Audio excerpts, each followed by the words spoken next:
안녕하세요, 에디터 몽키입니다. 많은 분들이 애프터 이펙트를 배우실 때 3D에서 막힌다 라는 말씀을 많이 하시는데요. 그래서 이번 영상은 제 채널의 애프터 이펙트 기초 강좌들 중에서 3D만 모아서 정리해 보았습니다. 이 영상 하나로 애프터 이펙트 3D가 조금 더 쉽게 느껴지시길 바랍니다. 가시죠. 우리는 모두 중학교, 고등학교를 나왔습니다. 필수 교육이니까요. 그리고 수학 시간에 좌표라는 걸 배웠습니다. XY 좌표들 말이죠. 크로스가 되어 있고 중앙에서 화살표 모양으로 가면 플러스, 반대로 가면 마이너스 라고 배웠죠. 이 XY 좌표들을 2D 평면 좌표로도 사용을 하고 있습니다. 여기에 좌표를 하나 더 추가해서 입체감을 더해 주었는데 그게 바로 Z입니다. 그렇게 해서 XYZ로 3차원 좌표를 사용할 수 있게 된 거죠. 그런데 여기서 문제에 봉착하게 됩니다. XY는 기존대로 가는데 여기에 Z를 추가할 때 어느 방향이 플러스가 돼야 돼? 멀어지는 쪽이 플러스야? 가까워지는 쪽이 플러스야? 라고 고민을 했을 겁니다. 결국엔 둘 다 만들자 해서 왼손 좌표계, 오른손 좌표계로 구분하게 됩니다. 차이점은 XY는 같고 깊이를 나타내는 Z값을 멀어지는 걸 플러스로 하냐 가까워지는 걸 플러스로 하냐에 따라서 왼손 좌표계, 오른손 좌표계를 표현하는 차이만 있습니다. 깊이에 대해서 반대의 방향인 거죠. 그러면 여기서 질문을 할 수가 있습니다. 아니, 이렇게 되면 우리는 어떻게 해야 되나요? 어떻게 판단하고 어떤 좌표계를 어떻게 써야 되나요? 우리는 결정할 수 없습니다. 그냥 회사들이 결정한 걸 따라가야 됩니다. 예로 핸드폰에서 갤럭시와 아이폰이 있습니다. 각각 앱을 다운받기 위해 플레이스토어하고 앱스토어가 있죠. 목적은 같은 앱 다운용입니다. 우리가 갤럭시 쓰면서 앱스토어 다운받을 거야 라고 하면 할 수 있을까요? 못하죠. 그렇게 지원하지는 않으니까요. 그렇게 보시면 됩니다. 좌표도 왼손 좌표계를 쓰는 프로그램들과 오른손 좌표계를 쓰는 프로그램들이 나눠지는데 그냥 우리는 그 회사들에서 정한 대로 그대로 받아들여서 써야 됩니다. 그러면 프로그램들이 엄청 많은데 그 프로그램들이 어떤 좌표계를 쓰는지 어떻게 아나요?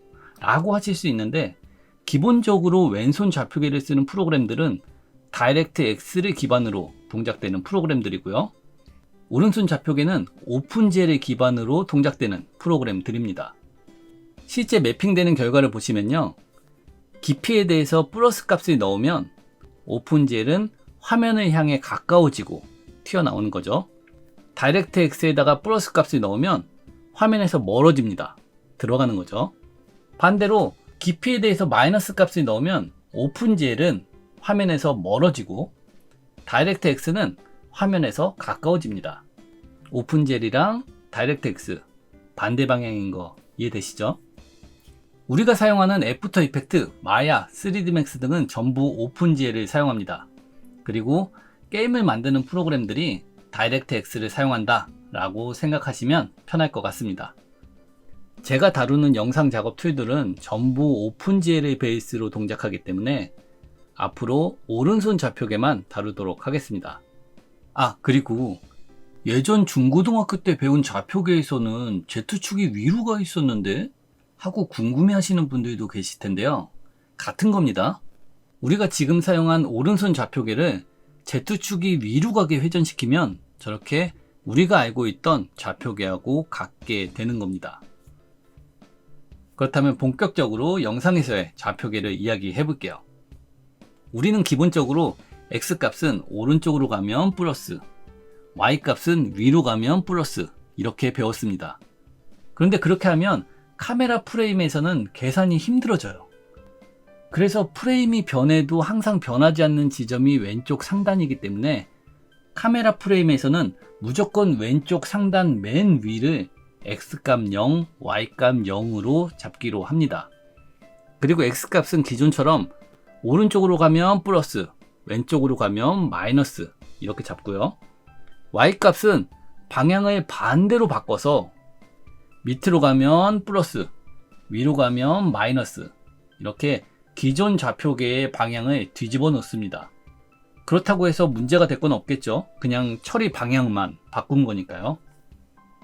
그런데 여기서 3D로 바꾸면 이야기가 달라집니다. 만약 2D에서 XY 방향을 저렇게 잡았는데 3D에 와서 2D하고 다른 또 다른 XY 방향이 정해진다면 사용자는 혼란스러워지겠죠. 그래서 오른손 좌표계를 기준으로 3D의 XY 방향을 2D하고 같게 배치를 하고 그거에 맞게 배치된 Z축의 플러스 방향을 깊이값의 플러스 방향으로 사용하자 라고 한 거죠. 그렇게 오른손 좌표계를 2D에 맞게 배치를 하면 Z축의 플러스가 화면에서 멀어지는 방향으로 잡히게 됩니다. 플러스 값을 넣으면 화면에서 멀어지고 마이너스 값을 넣으면 화면으로 가까워지고, 그렇기 때문에 Y축의 플러스 방향이 위로 가는 기본적인 오른손 좌표계에서는 Z축의 플러스가 화면에 가까워지는 거지만 카메라 프레임에 맞춰서 Y축을 반대로 뒤집으면서 Z축도 방향이 반대로 뒤집혔다. 그래서 카메라 프레임을 사용하는 툴에서는 Z값의 플러스가 화면에서 멀어지는 방향이다 라고 생각하시면 됩니다. 그래도 똑같은 오른손 좌표계입니다. 중고등학교 때 배웠던 좌표계, 그 좌표계랑 같은 겁니다. 바라보는 위치만 달라진 거죠. 뭔가 알 것 같기도 하고 모를 것 같기도 하고 까먹을 것 같기도 하고, 그렇죠? 괜찮습니다. 이거 모르신다고 해도 애프터 이펙트를 사용하는 데는 전혀 문제가 없습니다. 그냥 제가 생각하는 거에 주저리 이야기한 거고요. 이런 내용이 있었지 하고 넘어가시면 됩니다. 나중에 그 비슷한 거 뭐 얘기한 것 같았는데 뭐였지? 하고 궁금하실 때 이 영상을 다시 보시면 되니까요. 그럼 이제 애프터 이펙트의 3D 레이어를 실습해 보겠습니다. 애프터 이펙트를 여시고요. 컴포지션을 하나 만들게요. 뉴 컴포지션.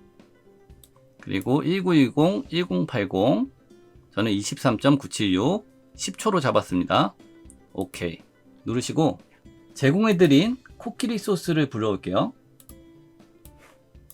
불러오시고 타임라인 안에 코끼리 넣으시고 이 속성 있잖아요. 여기를 세부 속성을 열어볼게요.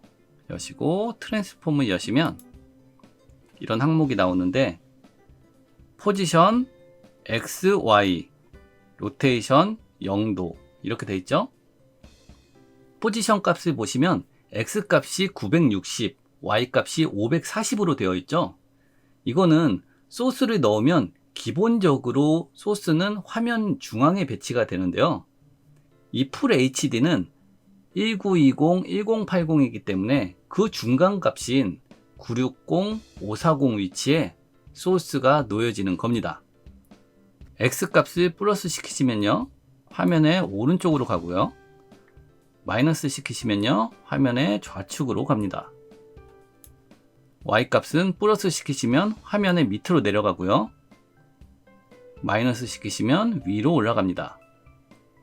왜 그런지는 아까 말씀드렸죠. 오른손 좌표계를 카메라 프레임에 맞게 Y축을 회전시켰다.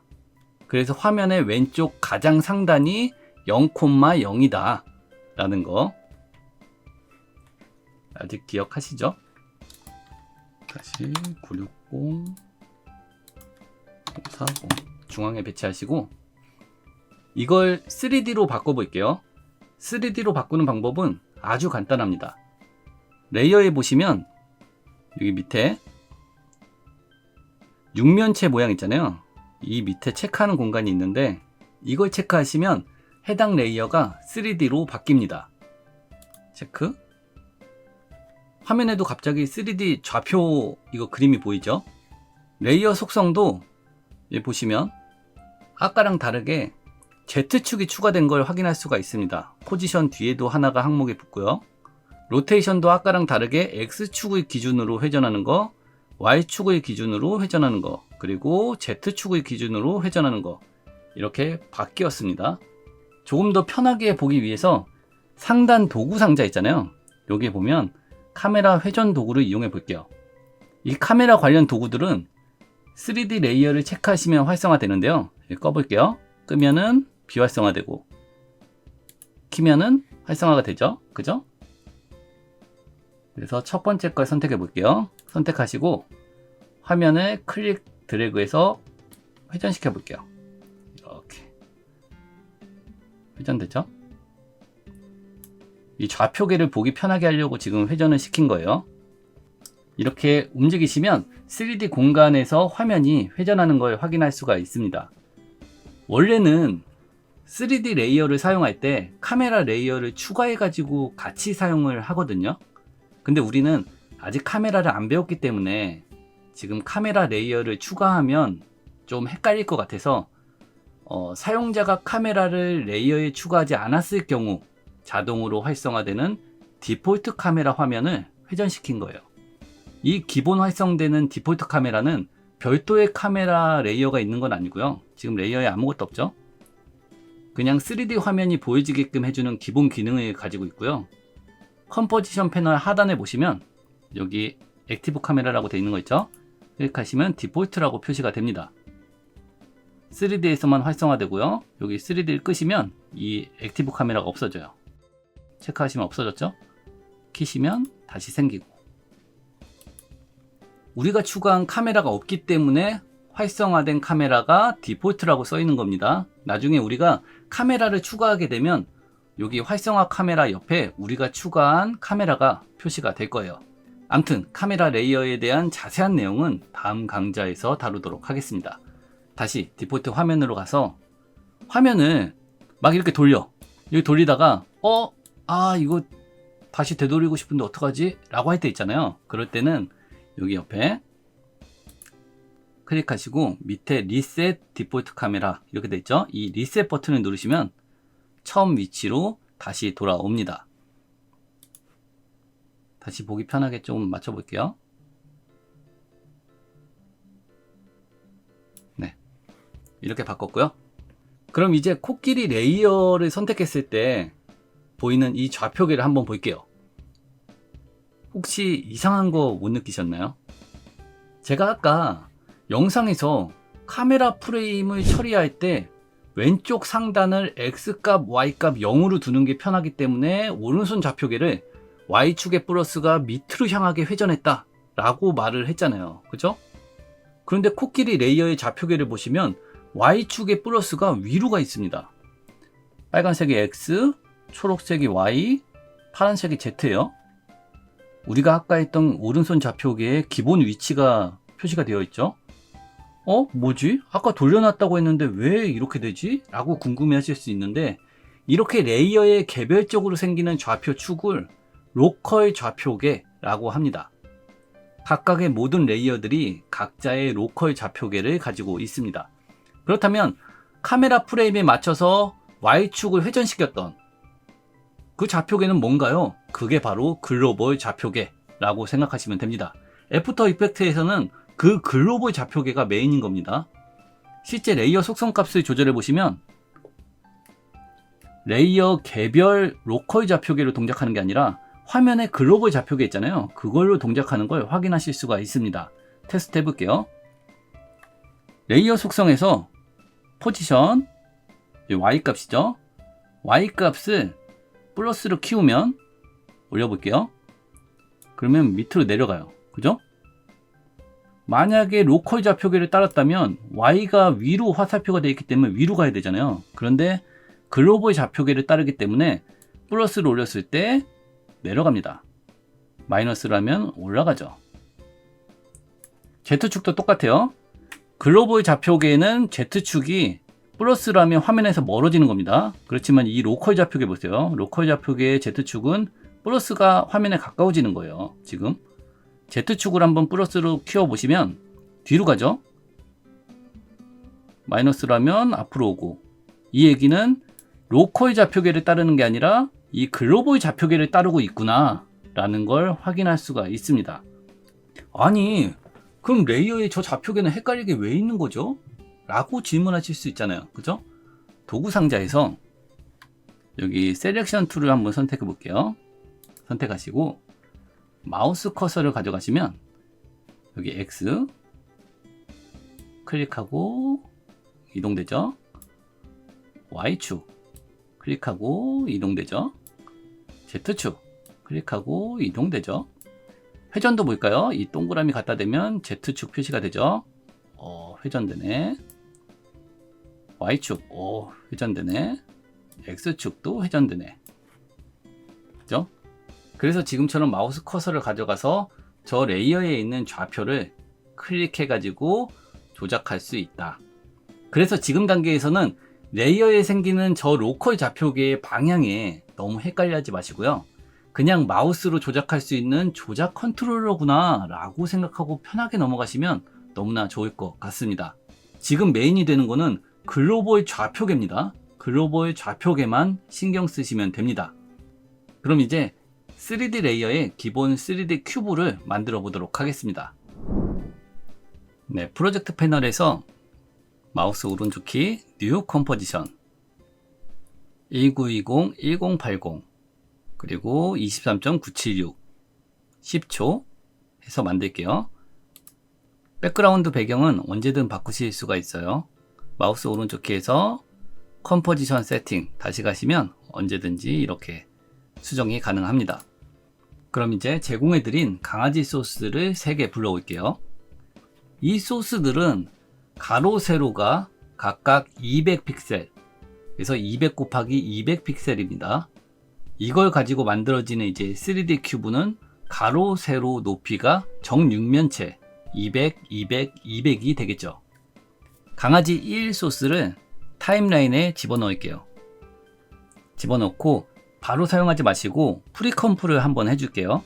레이어에 마우스 오른쪽 키 프리컴포즈 선택하시고 이름을 큐브 언더바 레프트로 정할게요.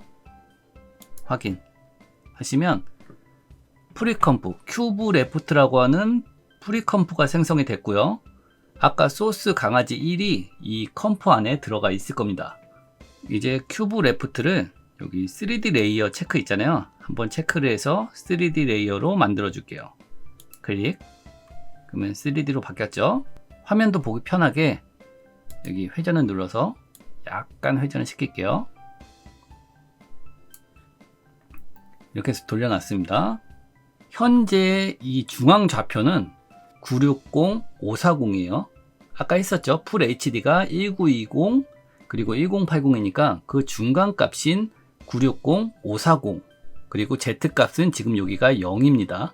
시작점이 여기가 중앙이니까 왼쪽 면은 X에 마이너스 100만큼 하고 90도만큼 Y축으로 회전을 하면 되겠죠. 한번 해볼게요. 속성 여시고 포지션에 100을 마이너스 해야 되니까 800, 860이죠. 860 하면 왼쪽으로 갈 거예요. 왼쪽으로 갔죠. 여기에서 Y축의 기준으로 이게 이렇게 돌아야 되잖아요. 그죠? 근데 지금 이 로컬 좌표계 기준이 아니라 글로벌 좌표계 기준입니다. 그럼 Y축이 밑에 있을 거예요. 밑에 있어서 반시계 방향으로 도는 거니까 반시계 방향으로는 플러스예요. 그럼 여기 플러스 방향으로 이렇게 돌면 맞죠? 우리가 원하는 방향 90도만큼 돌립시다. 90도. 그러면 앞면이 저쪽으로 향하고 있어요. 이제 왼쪽 면은 됐고 이 큐브 레프트를 컨트롤 D를 눌러서 5번 복사해 줄게요. 하나, 둘, 셋, 넷, 5. 그리고 각각 이름을 수정하겠습니다. 옆에 라이트로 바꾸고 그 다음은 큐브 프론트 그 다음은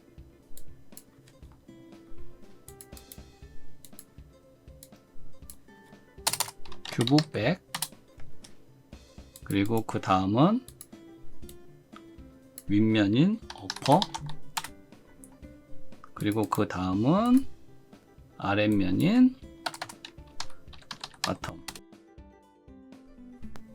이렇게 되면 6개가 다 만들어졌죠. 이번엔 큐브의 뒷면을 만들어 볼게요. 큐브 백 불러오시고 3D 레이어 체크. 이 상태로 100만큼 화면 뒤로 이동하면 되기 때문에 Z값을 글로벌 좌표계 기준으로 플러스 100을 해주면 되겠죠. 그리고 앞 이미지가 뒤에 보여야 되니까 180도, Y축의 기준으로 180도를 회전해주면 됩니다. 해볼게요. 100, Z축으로 100이죠. 그러면 글로벌 좌표계 기준으로 100이면 뒤로 갑니다. 뒤로 갔죠. 이 상태에서 로테이션 Y축으로 180도 이렇게 쭉 돌리면 180도 위치 맞죠? 이번엔 아랫면을 만들어 볼게요. 바텀 불러오시고 얘도 3D 레이어 체크하시고 얘 같은 경우에는 밑으로 100만큼 간 다음에 X축의 기준으로 반시계 방향으로 90도 돌면 되겠죠? 그럼 밑으로 100이니까 Y축의 기준으로 글로벌 좌표계 기준으로 밑으로 100이에요. 플러스 100. 그러면 640이 되겠죠? 640 밑으로 내려갔죠? 그리고 X축의 기준으로 반시계 방향이면 플러스죠? 이렇게 도는 거 맞죠? 90도. 이렇게 되면 밑에 면이 만들어졌습니다. 이번엔 앞면을 한번 만들어 볼게요. 프론트 불러오시고 3D 레이어 체크. 얘 같은 경우에는 뭐 하는 거 없이 그냥 앞으로만 100 나오면 되겠죠? 앞으로 100이면 Z축을 글로벌 좌표계 기준으로 마이너스 100입니다. 마이너스 해야 앞으로 나오니까 100 해주시면 앞으로 나오죠. 그죠? 프론트는 됐고, 그럼 이제 라이트 해볼게요. 라이트 3D 레이어 체크. 얘 같은 경우에는 X축 플러스 방향 오른쪽으로 이제 100만큼 이동하고 밑에 Y축의 기준으로 시계 방향으로 90도 돌아야 되겠죠?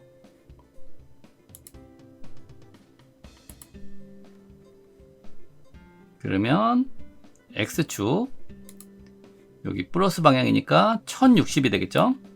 10 이렇게 되면 오른쪽으로 이동합니다. 그리고 Y축 글로벌 좌표계 기준으로 시계 방향이니까 마이너스 90도입니다. Y축 마이너스 이렇게 되면 맞죠? 마이너스 90도 마이너스 90도 이렇게 되면 위에 백은 다 됐어요. 위에 보시면 그죠? 위에 구멍 백은 다 만들어졌죠?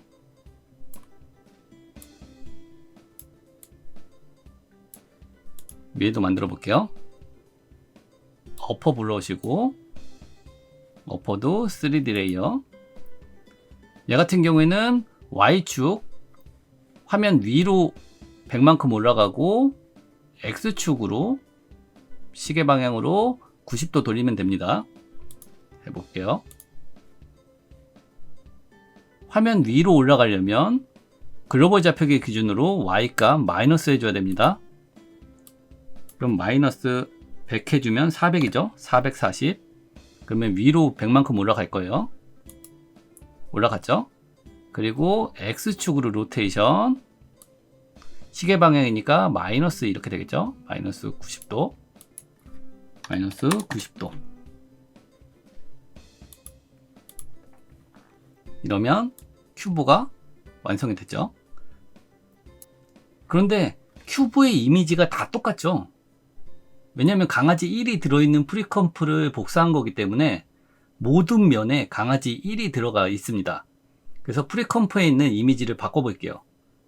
저는 프론트랑 백은 강아지 1로 놔두고 레프트 라이트는 강아지 2로 바꾸고 어퍼 바텀은 강아지 3으로 바꾸겠습니다. 바꾸는 방법은 여기 보시면 클릭하시면 돼요. 레프트 들어가서 강아지 2로 바꾸고 강아지 1은 지울게요.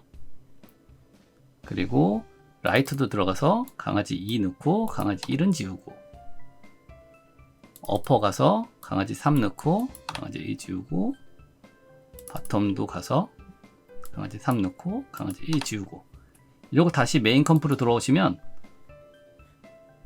이미지들이 깔끔하게 바뀌어져 있죠? 그죠? 프론트, 백, 여기 레프트, 라이트, 그죠?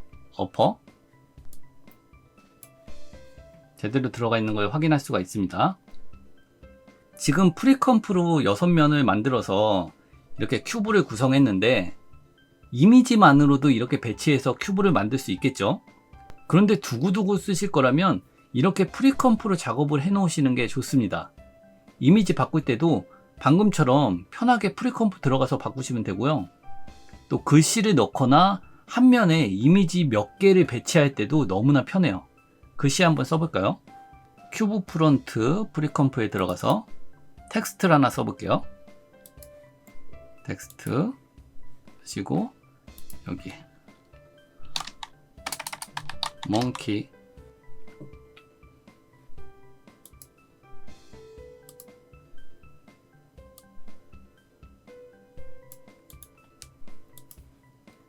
이렇게 해서 쓰고 나서 메인 컴프에 가시면 몽키라고 이름이 써져 있죠?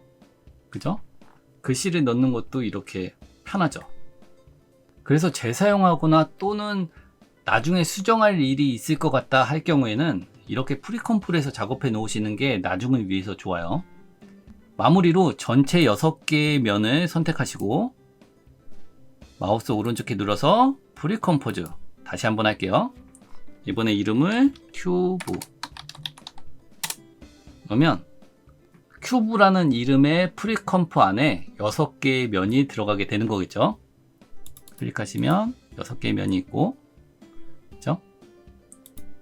근데 이렇게 프리컴프 안에 3D가 들어가 있는 경우에 그 안에 있는 3D를 제대로 살리려면 여기 이 보이시죠? 이거를 체크하셔야 돼요. 체크 안 하면 어떤 일이 벌어지냐면 이 큐브를 3D 레이어 한번 체크해 볼게요. 이렇게 되면 이상한 모양으로 바뀌죠. 그죠? 그래서 이거를 완벽히 적용을 시키려면 여기 이거 점을 클릭하시면 이제 이 프리컴프 안에 있는 3D를 제대로 적용을 시켜줍니다. 어떠신가요? 3D 레이어 크게 어렵진 않죠? 혹시라도 3D 레이어가 헷갈리시다면 오늘 배운 내용을 천천히 하나하나 좌표를 그려가면서 복습해 보시기 바랍니다. 애프터 이펙트의 카메라 역할은 우리가 실제 사용하는 카메라의 역할과 같습니다. 그렇다면 애프터 이펙트에서 어떻게 사용하는 거냐 라고 하면 타임라인에 카메라 레이어를 생성하면 되는데요. 직접 만들면서 설명해 볼게요.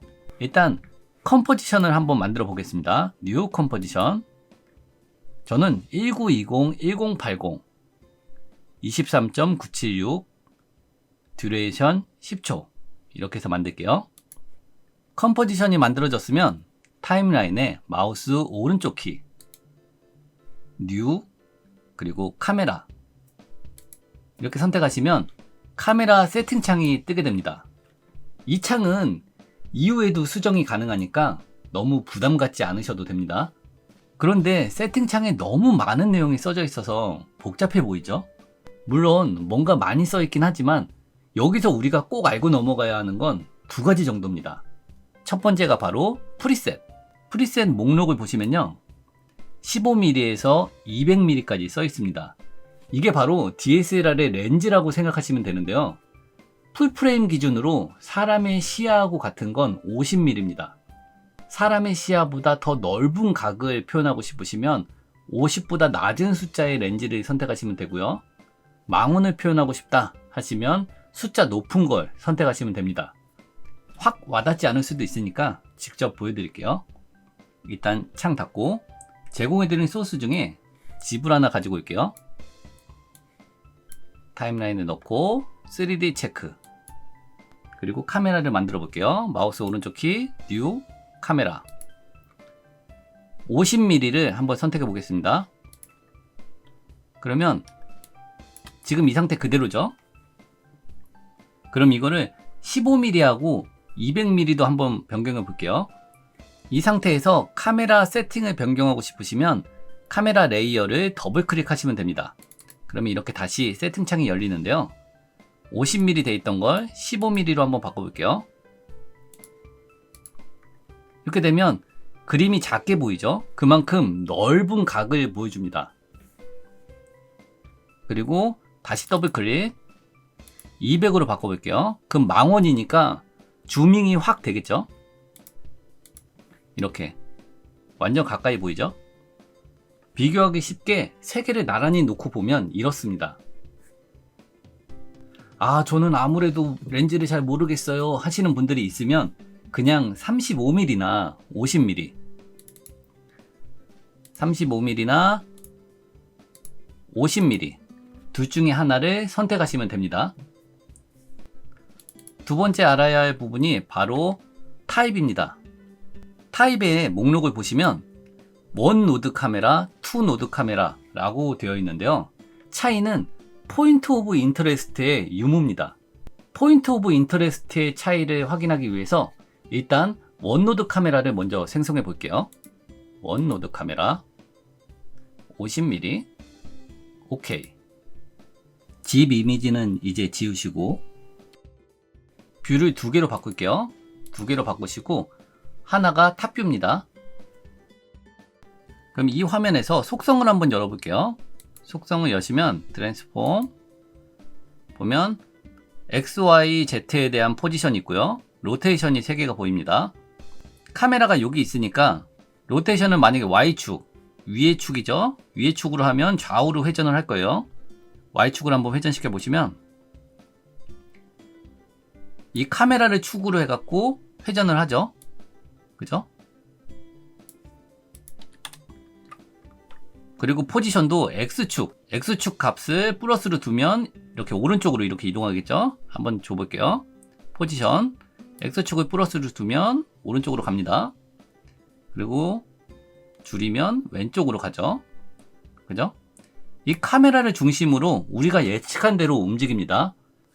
그런데 투노드 카메라로 생성을 하시면 일단 카메라 없애시고 다시 만들어 볼게요. 뉴 카메라 투노드 카메라 오케이. 이러면 중앙에 아까랑 다르게 선이 하나 생겼죠. 이 끝에 있는 이 점이 포인트 오브 인터레스트입니다. 속성을 여시면 아까랑 다르게 포인트 오브 인터레스트 하나가 추가된 걸 볼 수가 있어요. 나머지 건 똑같죠. Y 로테이션을 해보시면 아까랑 똑같습니다. 로테이션은 카메라를 축으로 해서 회전을 해요. 원노드랑 똑같아요. 그런데 이 X축으로 이동을 해보면 아까랑 완전 다르다는 걸 확인할 수가 있습니다. 한번 이동해 볼게요. X축을 이동합니다. 그러면 아까 원노드에서 X축 이동할 때랑 다르죠? 투노드에서는 카메라 이동하면서 무조건 포인트 오브 인터레스트를 바라본다는 차이점이 있거든요. 모션 잡을 때 좀 번거롭겠죠? 포인트 오브 인터레스트 위치도 따로 조정을 해줘야 되니까요. 아, 그럼 투노드 카메라는 못 써먹을 카메라인가요? 아닙니다. 오히려 대부분 투노드 카메라를 사용하고 계시고요. 저 또한 투노드 카메라를 사용하는 게 맞다라고 생각을 합니다. 그 이유가 이 포인트 오브 인터레스트를 이용하면 공간 회전하는 모션을 쉽게 잡을 수가 있는 장점이 있거든요. 아니, 그런데 그 포인트 오브 인터레스트 때문에 사용하기 힘들다면서요. 네, 그래서 투노드 카메라를 사용할 때 같이 사용하는 게 바로 널 오브젝트입니다. 많은 에펙 영상들 보시면 카메라를 생성한 다음에 널 오브젝트를 만들어서 거기에 페어런츠를 거는 걸 확인할 수가 있는데요. 왜 붙이는지 이유를 모른 채 사용하는 경우가 참 많습니다. 널 오브젝트를 사용하는 이유는 크게 두 가지가 있는데요. 첫 번째가 바로 이 포인트 오브 인터레스트 기능이 있는 투노드 카메라의 모션을 쉽게 잡기 위해서입니다. 그리고 두 번째는 추가적인 기능인데요. 여러 개의 널 오브젝트를 이용해서 부드러운 연결 모션을 구현하기 위해서입니다. 여러 개의 널 오브젝트 이용하는 거는 나중에 다른 강좌들에서 보여드리고요. 오늘은 널 오브젝트를 사용하는 핵심 이유인 투노드 카메라에 붙이면 어떻게 되는지 보여드릴게요. 여기서 잠깐 페어런트 기능에 대해서 먼저 알고 넘어갈게요. 페어런트는 마치 새끼 오리가 어미 오리 따라다니는 것처럼 자식 레이어의 모든 속성들이 부모 레이어의 속성을 따라다니게 만드는 기능인데요. 강아지 2마리를 한번 넣어볼게요. 첫 번째, 두 번째 이렇게 넣고 두 번째 레이어를 첫 번째 레이어한테 페어런트를 걸겠습니다. 페어런트 거는 방법은 여기에 보면 페어런트 앤 링크라고 되어 있죠. 그리고 여기 꼬불꼬불 되어 있는 게 있는데 이 꼬불꼬불 되어 있는 걸 클릭한 상태로 들어가시면 이렇게 뭐가 펼쳐져요. 이게 뭐냐면 부모 레이어를 선택할 수 있게 만드는 거예요.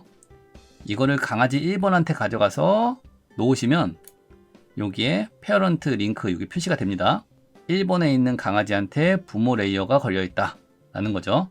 그러면 얘는 자식 레이어가 되는 거고 이게 부모 레이어가 되는 거예요. 그러면 부모 레이어가 되면 어떻게 되냐? 속성 여시고 여기서 포지션을 한번 이동시켜 보시면 이렇게 자식 레이어가 따라서 같이 움직입니다. 보이시죠? 이렇게 되면 자식은 따로 움직일 수도 있고요. 부모가 움직이면 같이 따라 움직이게 되는 겁니다. 회전도 똑같이 먹힙니다. 회전하면 같이 회전이 되죠. 이 페어런트는 1대1 매칭이 아니고 다수도 연결할 수 있습니다. 강아지 3번 넣고 이것도 강아지 1번한테 걸어볼게요. 꼬불한 거 가지고 쭉 놓으시면 페어런트가 걸렸죠. 그럼 이번엔 강아지 1번을 가지고 이렇게 움직이면 같이 강아지 2, 3이 따라가는 걸 볼 수가 있습니다. 그리고 부모 레이어를 또 다른 부모 레이어에 연결할 수도 있는데요. 다시 한번 해볼게요. 지우시고 강아지 1 맨 앞에 놓고 강아지 2 그 다음 놓고 강아지 3 맨 끝에 놓고 이렇게 한 다음에 맨 끝에 있는 강아지 3번을 중간에 있는 강아지 2한테 페어런트를 한번 걸어 볼게요. 이렇게 끌어다가 놔두면 강아지 2에 페어런트가 걸렸죠.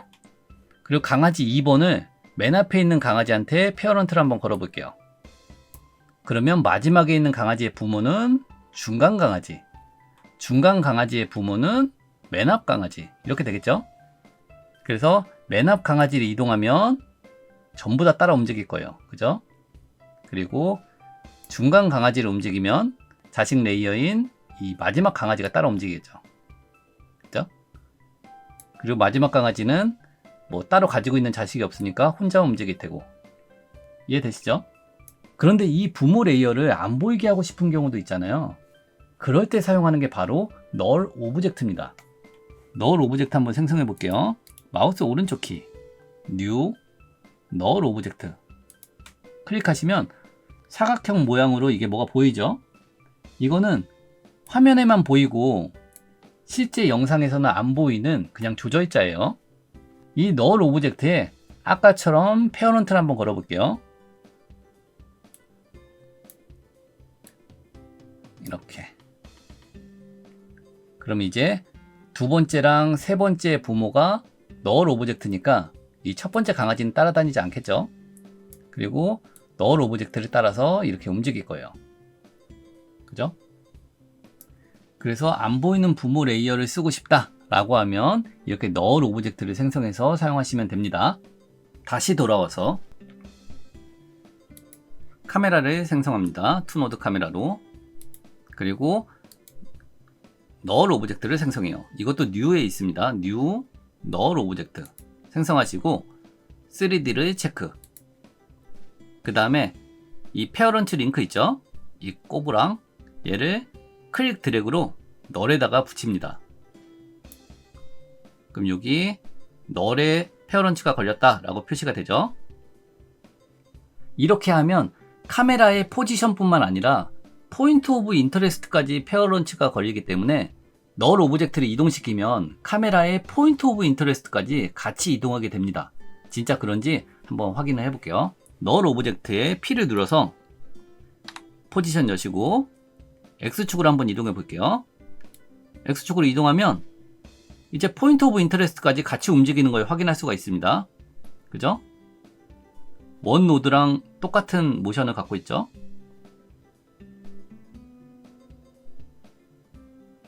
이렇게 되면 카메라 모션을 잡을 때 좀 편하겠죠.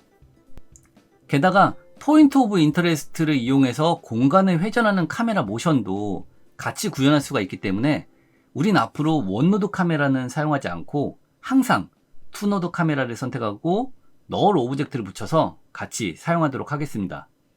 그러면 널 오브젝트와 투노드 카메라를 이용해서 모션 잡는 거를 간단히 해볼게요. 타임라인을 전부 지우시고 몽키 한번 써볼게요. 타입 툴 클릭하시고 몽 그리고 따로 키 이렇게 써보겠습니다. 몽이랑 키를 별도의 레이어로 만들었고요. 둘 다 3D를 체크해 보겠습니다. 이 탑뷰에요. 탑뷰에 보면 몽이랑 키가 이렇게 나란히 있죠. 위에서 본 모습. 키를 Z축 화면에서 멀게 만들어 줄게요. P를 여시고 Z축을 플러스로 하면 뒤로 간다고 했죠. 쭉 뒤로 빼볼게요. 뒤로 뺐습니다. 그러면 뒤로 가니까 똑같은 폰트 사이즈지만 지금 뒤로 가니까 작게 보이죠, 키가. 이 상태에서 카메라를 한번 만들어 볼게요. 뉴 카메라 투노드 카메라 50mm 오케이. 널 오브젝트도 바로 만듭니다. 마우스 오른쪽 키 뉴 널 오브젝트 만들고 널 오브젝트 3D 체크 카메라 페어런츠를 겁니다. 널에다가 페어런츠를 걸고 그럼 지금 여기에 이 렌즈 끝에 몽자가 있고 여기에 키가 있는 거예요. 모션을 한번 잡아 볼게요. 일단 널 오브젝트 먼저 잡을게요. P를 누르시고 0초에 키프레임을 잡습니다. 그리고 4초로 가서 뒤로 갈게요. 이렇게 4초에는 키로 옮겼어요. 그러면 널 오브젝트 위에서 몽에서 키로 쭉 이동을 하게 됩니다. 보이시죠? 0초도 약간 몽으로 바꿔볼까요? 네, 됐네요. 그러면 0초에는 몽을 보고 있다가 4초에 키로 이렇게 이동을 합니다. 그리고 이번엔 카메라의 키프레임을 한번 잡아볼게요. 카메라 속성 여시고 트랜스폼 0초에서 포인트 오브 인터레스트랑 포지션을 키프레임 잡습니다. 그리고 2초로 가서 이 포인트 오브 인터레스트를 여기 몽에다가 붙여볼게요.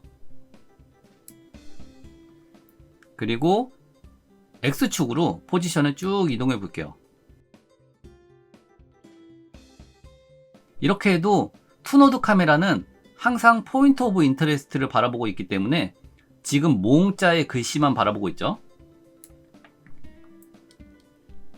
그리고 4초로 갑니다. 4초로 가서 포인트 오브 인터레스트 돼 있는 거 있죠? 이것도 전부 다 0으로 바꿀게요. 0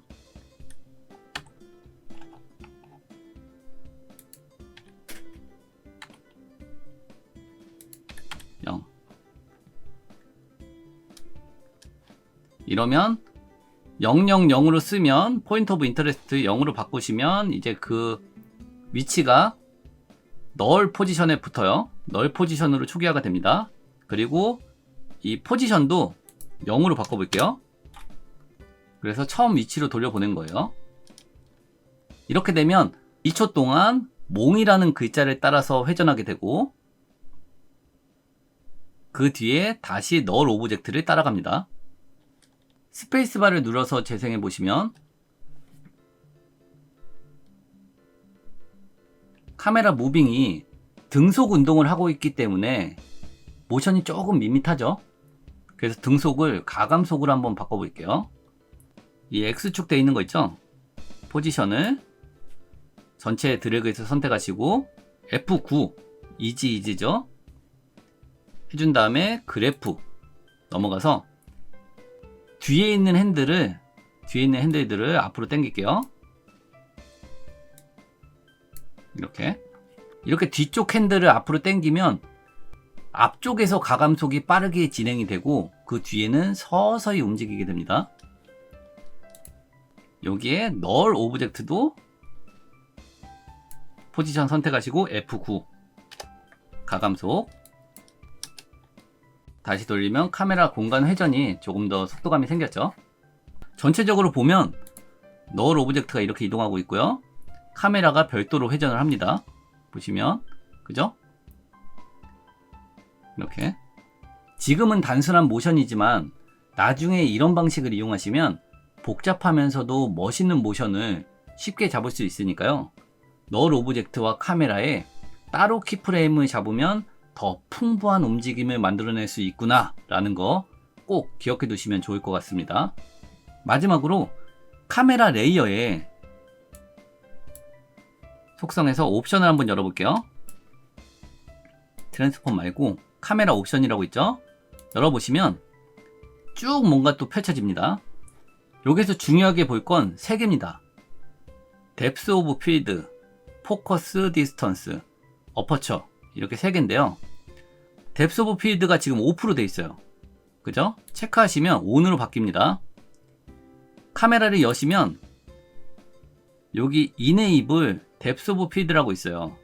이게 아까는 체크가 해제되어 있는데 지금 우리가 ON을 눌러가지고 체크되어 있는 거예요. 그래서 여기서 확인하실 수도 있고 체크 해제하면 여기 5% 바뀌죠. 그래서 이 속성에서 체크를 온오프 하실 수도 있고 이 세팅창에서 온오프로 하실 수도 있습니다.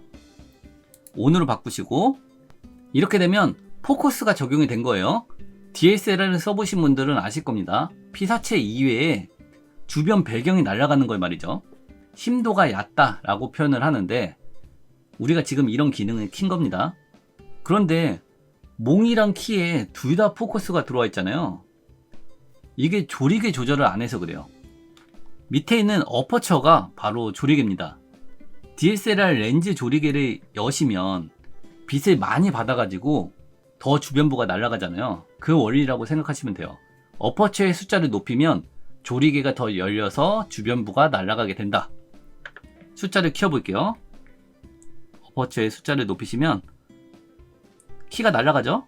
그죠? 키가 날아가죠? 이 상태에서 포커스 디스턴스를 바꾸시면 여기 디스턴스 보이시죠? 이거를 키로 바꾸면 키의 포커스가 잡히고 몽이 날아갑니다. 다시 몽에다 두시고 이 상태에서 다시 스페이스바를 눌러서 모션을 확인해 볼게요. 그러면 포커스까지 적용된 모션을 볼 수가 있어요. 포커스가 적용되니까 조금 더 그럴듯하죠?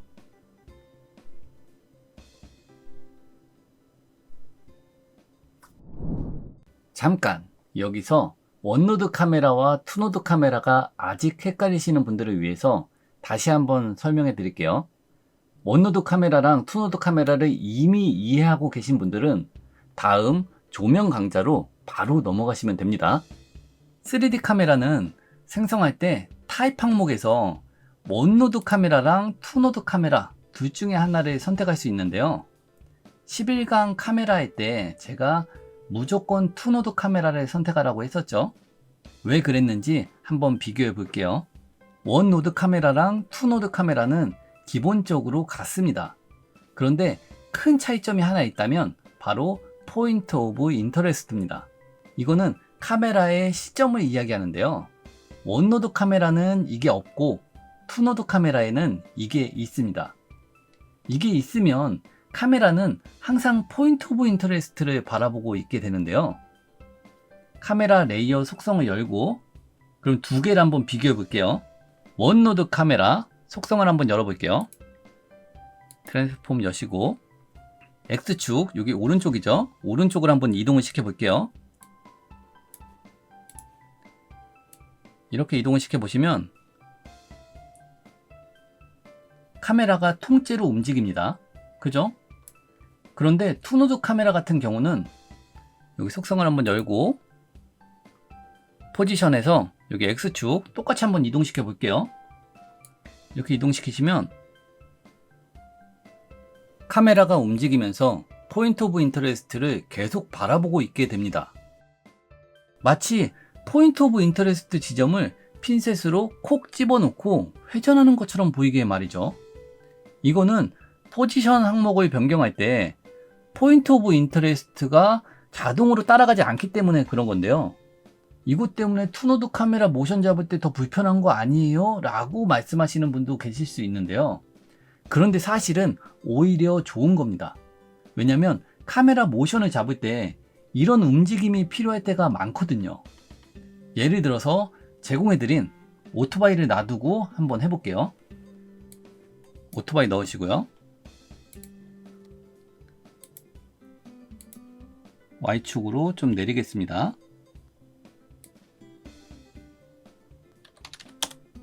(800) 낮추고 나서 카메라를 한번 이동시켜 볼게요. 포지션 키프레임 잡으시고요. 2초에다가 놔두고 X축으로 쭉 옆으로 2500 그리고 마이너스 1500 이렇게 하고 돌려보시면 카메라가 통째로 움직이기 때문에 이렇게 오토바이를 벗어납니다. 그죠? 카메라가 이렇게 움직이는 거예요. 투노드 카메라를 한번 볼게요. 여기다가도 오토바이를 그대로 놔두겠습니다. 컨트롤 C, 컨트롤 V. 그러면 들어가죠. 이 상태에서 투노드 카메라 포지션 잡으시고요. 2초에다 갖다 놓고 아까랑 똑같은 수치로 X축 2500 그리고 Z축 마이너스 1500 됐죠? 그리고 나서 돌려보시면 이런 모션이 만들어집니다. 보이죠? 투노드 카메라는 포인트 오브 인터레스트를 항상 바라보고 있기 때문에 이렇게 이동시켰을 때 이 카메라는 오토바이를 중심으로 원형 돌듯이 모션이 만들어집니다. 이런 모션 드라마에서 많이 보셨죠? 이런 모션을 너무나 쉽게 구현해 줄 수 있는 게 포인트 오브 인터레스트고요. 그걸 가진 게 바로 투노드 카메라인 거죠. 그런데 이게 완전하냐 라고 하면 한 가지가 불편합니다. 방금처럼 개체를 중심으로 도는 거면 상관이 없는데 카메라를 통째로 이동시키고 싶을 때 있잖아요. 그럴 때가 불편해요. 원노드 카메라는 기본적으로 통째로 이동하잖아요. 포지션을 변경하면 말이죠. 그런데 투노드 카메라는 포지션만 이동해서는 포인트 오브 인터레스트가 그대로 있기 때문에 포인트 오브 인터레스트도 같이 키프레임을 잡아서 이동을 시켜줘야 돼요. 한번 해보시면 컨트롤 Z로 한번 돌려볼게요. 여기 다시 돌려보시고 만약에 이 투노드 카메라를 포지션 키프레임 잡으시고 원노드 카메라처럼 통째로 이동하고 싶다. 근데 2초에다 갖다 놓고 아까처럼 2500 그리고 Z 마이너스 1500 근데 이렇게 하면 포인트 오브 인터레스트가 그대로 있기 때문에 포인트 오브 인터레스트도 같이 키프레임을 잡아서 이동을 시켜줘야 됩니다. 포인트 오브 인터레스트 키프레임 잡으시고 2초로 또 가져가서 이거를 2500 X축 그리고 Z를 플러스를 해서 쭉 늘려야 되겠죠. 이렇게 키프레임을 잡아야 투노드 카메라는 원노드 카메라처럼 이렇게 통째로 카메라가 이동하게 됩니다. 불편하죠? 두 개 항목을 키프레임 잡아야 되기 때문에 불편합니다.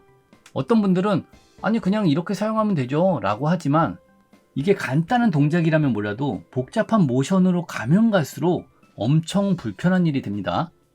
그렇기 때문에 투노드 카메라를 사용하려면 이 단점을 무조건 해결을 해야 돼요. 그래서 사용하는 게 바로 널 오브젝트입니다. 널 오브젝트를 사용해 볼게요. 키프레임 다 지우시고 마우스 오른쪽 키 뉴 널 오브젝트 생성하시고 여기 3D 레이어 있죠? 여기 항목을 체크 널 오브젝트도 3D 레이어로 만들게요. 그리고 투노드 카메라 여기 페어런트를 널에다가 걸게요. 아까 꼬부랑 있죠? 이거 클릭해가지고 널 레이어에다 놔두시면 여기 널 오브젝트에 부모가 걸렸다 라고 표시가 되죠. 이렇게 널 오브젝트에 페어런트를 걸면 카메라의 모든 속성이 널 오브젝트에 연결이 됩니다. 포인트 오브 인터레스트 조차 말이죠. 그래서 카메라를 통째로 이동시키고 싶을 때 널 오브젝트를 이동시키시면 이동시켜 볼게요. P를 누르시고 포지션에서 X축, Z축 보이시죠? 이렇게 카메라가 통째로 이동하게 됩니다. 이렇게 되면 투노드 카메라를 원노드 카메라처럼 통째로 이동시키는 게 가능해지는 거죠. 정리하자면 원노드 카메라는 포지션 움직일 때 카메라 통째로 움직입니다. 그리고 투노드 카메라는 널 오브젝트를 이용해서 원노드 카메라처럼 이렇게 이동이 가능하고요. 카메라 자체를 움직이면 이렇게 포인트 오브 인터레스트를 기준으로 바라보면서 이동하는 모션도 잡을 수 있다 라는 겁니다. 이렇게 보면 투노드 카메라가 모션 한 종류를 더 쉽게 구현할 수 있게 되는 거죠. 제 에펙 강좌 11강 카메라에서 카메라 생성할 때 원노드 짜리로 만들지 말고 그냥 투노드 짜리로 만들고 널 오브젝트 생성한 다음에 페어런트 걸어서 사용하자 라고 말한 이유 아시겠죠? 여러분들 유튜브에 있는 다른 채널들 영상 보더라도 카메라 만들 때 바로 널 오브젝트를 만들어서 페어런트 걸어가지고 사용을 하잖아요. 방금 말한 이 이유 때문에 그런 겁니다. 그래서 앞으로 우리는 카메라 사용할 때 투노드 카메라로 생성, 그리고 널 오브젝트 만들어서 그 널 오브젝트에 카메라를 페어런트 걸자 라고 기억해 주시면 좋을 것 같습니다. 이해되시죠? 애프터 이펙트에서 3D를 구성하는 필수 요소는 3D 오브젝트, 카메라, 그리고 조명 3가지인데요. 이전 강좌에서 3D 오브젝트랑 카메라는 했었죠. 오늘 그 마지막 조명에 대한 시간입니다. 여기서 질문이 있을 수 있겠죠? 3D 오브젝트나 카메라 할 때 전부 조명 없이 3D 공간 잘 되던데요? 네, 맞습니다. 우리가 조명을 별도로 설치하지 않아도 3D 공간이 구성이 됩니다. 그 이유는 사용자가 조명 레이어를 생성하지 않으면 애프터 이펙트는 3D 공간을 구성하기 위해 어쩔 수 없이 디폴트 조명을 구성하기 때문입니다. 그럼 방금 디폴트 조명이 자동으로 구성된다고 했으니까 그거 그냥 사용하면 되는 거 아닌가요? 아닙니다. 디폴트는 말 그대로 디폴트인 겁니다. 우리가 조정할 수 없는 조명인 거죠. 더 자세히는 3요소를 나눠서 생각해 볼게요. 애프터 이펙트 기초 강좌 10강 3D 오브젝트 할 때 레이어의 설정 중 3D 레이어 체크하면 3D 공간이 구축이 됐었습니다. 그런데 카메라나 조명 없이 그냥 레이어만 가지고 3D를 만들었는데 어떻게 3D 공간이 구축이 됐을까요? 바로 애프터 이펙트가 사용자가 카메라랑 조명 레이어를 안 만들었네? 하고 디폴트 카메라, 디폴트 조명을 만든 겁니다. 디폴트는 사용자가 컨트롤할 수 없는 녀석들이고요. 그렇기 때문에 디폴트 카메라가 생성되면 화면은 카메라 툴을 이용해서 회전을 시킬 수는 있지만 세팅을 바꾼다던가 키프레임을 잡는다던가 할 수는 없습니다. 키프레임을 못 잡기 때문에 3D 공간을 구성하더라도 카메라 무빙을 만들어낼 수는 없겠죠. 디폴트 조명도 디폴트 카메라처럼 컨트롤할 수가 없습니다. 조명 종류를 선택할 수도 없고요. 키프레임을 잡을 수도 없습니다. 디폴트 조명은 그냥 공간 전체를 환하게 비춰주기 때문에 그림자도 생기지 않습니다. 이런 상태에서 카메라 레이어를 생성하게 되면요. 애프터 이펙트는 사용자가 카메라 레이어를 만들었네? 하고 디폴트 카메라를 없애고 사용자가 만든 카메라의 화면을 보여지게 합니다. 그렇게 하면 사용자는 편하게 카메라 포지션도 잡고 키프레임도 잡고 할 수 있는 거겠죠. 여기에 추가로 조명 레이어까지 생성을 하면 사용자가 조명 레이어도 만들었네? 하고 모든 디폴트 빛들을 없애고 사용자의 조명만 보여지게 합니다. 그렇게 되면 조명의 세팅도 바꿀 수 있고 키프레임도 잡을 수 있고 물체의 그림자가 자연스럽게 생기게 할 수도 있습니다. 애프터 이펙트가 3D를 구성하는 방식 다들 이해되시죠? 그럼 본격적으로 조명에 대해서 알아보도록 할게요. 애프터 이펙트 컴포지션을 하나 만들겠습니다. 마우스 오른쪽 키 뉴 컴포지션. 사이즈는 저는 1920-1080, 프레임 레이트는 23.976, 듀레이션은 10초. 오케이. 제공해드린 배경 이미지를 넣어볼게요. 배경 컴포지션에 넣으시고 3D 레이어를 체크합니다. 이렇게 3D 레이어를 체크하면 우리가 지금 카메라나 조명 아무것도 생성하지 않았기 때문에 카메라랑 조명은 디폴트로 생성된 상태입니다. 배경 스케일을 한번 키워볼게요. S 눌러서 스케일을 150으로 만들어 볼게요. 키우시고 P를 눌러서 Z 값을 뒤로 100만큼 밀어볼게요. 뷰는 투 뷰로 놔둘게요. 오른쪽에 탑뷰. 탑뷰가 표시 안 되어 있는 분들은 왼쪽 뷰를 선택하시고 여기에서 탑을 선택하시면 됩니다. 그럼 여기는 디폴트 카메라, 여기는 탑뷰. 이 상태로 텍스트를 한번 써볼게요. 위에 타입 툴 선택하시고 클릭, 에디터, 몽키 써보겠습니다. 저는 티몬체로 한번 해볼게요. 티몬체로 있고, 티몬체가 없으신 분들은 제가 밑에 더보기란에 그 링크 걸어 놓을 테니까 무료 폰트니까 받으시면 돼요. 이 글씨도 3D 레이어 체크할게요. 3D 레이어 체크했고, 지금 디폴트 카메라 상태라서 카메라의 키프레임이나 이런 건 잡을 수 없지만 카메라 툴을 이용해서 회전 같은 건 시켜줄 수가 있습니다. 상단 카메라 툴 보시면 여기 3개가 있죠. 이 첫 번째 게 선택하시면 회전을 시킬 수 있는 거예요. 이렇게 화면을 회전시킬 수 있고요. 두 번째 거는 이동을 시킬 수 있는 겁니다. 이렇게 카메라를. 그리고 세 번째 거는 Z축으로 줌인 줌아웃이 되는 거예요. 이렇게.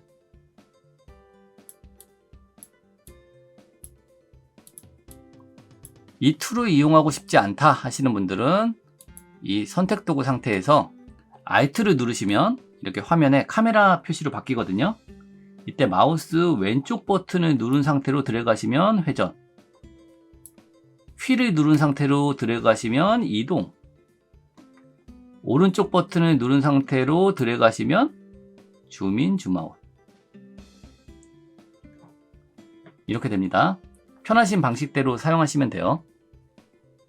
이 상태에서 조명을 하나 만들어 볼게요. 타임라인 패널에서 마우스 오른쪽 키 뉴, 라이트 누르시면 이런 세팅창이 열립니다. 여기에서 라이트 타입이라고 있죠. 쭉 열면 4개가 나오는데요. 어떤 조명을 만들 건지 정하는 곳이에요. 사진에 관심이 있으신 분들은 3점 조명이라는 말을 들어보셨을 겁니다. 인물 사진의 경우 주광인 키라이트, 그리고 반대쪽 얼굴에 생기는 그림자를 없애주기 위한 필라이트, 보조광이죠. 인물과 뒷배경을 분리해주는 백라이트, 이런 식으로 많이 씁니다.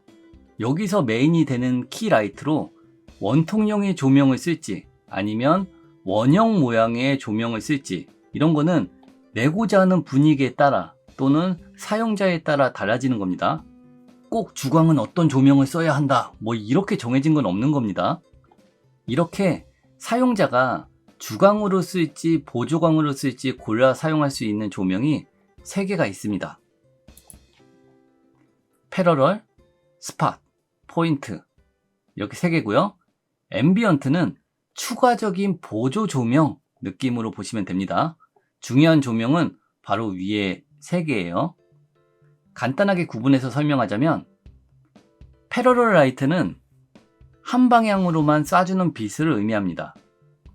좁은 영역이 아니라 전체 영역에서 그 방향으로만 쏴줘요.